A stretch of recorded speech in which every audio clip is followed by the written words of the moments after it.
નમસ્કાર HX24 news ગુજરાતીમાં આપનું હાર્દિક સ્વાગત છે। દરરોજના બ્રેકિંગ સમાચાર જોવા માટે અમારી ચેનલ લાઇક, કમેન્ટ, શેર અને સબસ્ક્રાઇબ કરો। ચાલો જોઈએ આજના તાજા બ્રેકિંગ સમાચાર।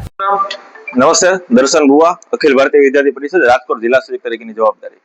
આપ સૌને ધ્યાનમાં છે કે છેલ્લા 2 વર્ષથી જીકાસ એડમિશન સિસ્ટમ એક વિદ્યાર્થીઓના એડમિશન માટે મૂકવામાં આવ્યું છે, પરંતુ તેમાં વિદ્યાર્થીઓના એડમિશનને લઈને એમાં બહુ નાની મોટી વિસંગતતાઓ પડે છે, જેને લઈ છેલ્લા 2 વર્ષથી વિદ્યાર્થી પરિષદ દ્વારા માંગો કરવામાં આવે છે સરકારશ્રી પાસે, પરંતુ હજી સંતોષકારક એનો નિવેડો આવેલ નથી। તેથી વિદ્યાર્થી પરિષદ દ્વારા ચાલુ વર્ષે પણ જીકાસ એડમિશન સિસ્ટમ ચાલુ થાય એ પૂર્વે પૂરા પ્રદેશભરની અંદર દરેક જિલ્લા કેન્દ્રોની અંદર ઉગ્ર સ્વરૂપે વિદ્યાર્થી પરિષદ દ્વારા આંદોલન અને વિરોધ પ્રદર્શન કરવામાં આવે છે, જેની 3 માંગો છે।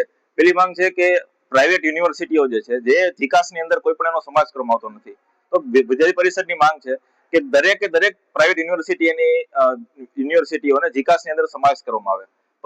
ખાલી એના એડમિશન માટે નહીં, પણ પરંતુ પૂરેપૂરી પ્રક્રિયા દરમિયાન પ્રાઇવેટ યુનિવર્સિટીઓ આ જીકાસની અંદર સમાવેશ કરવામાં આવે। સાથે 300 ફી વિદ્યાર્થી પાસે ઉઘરાવવામાં આવે છે।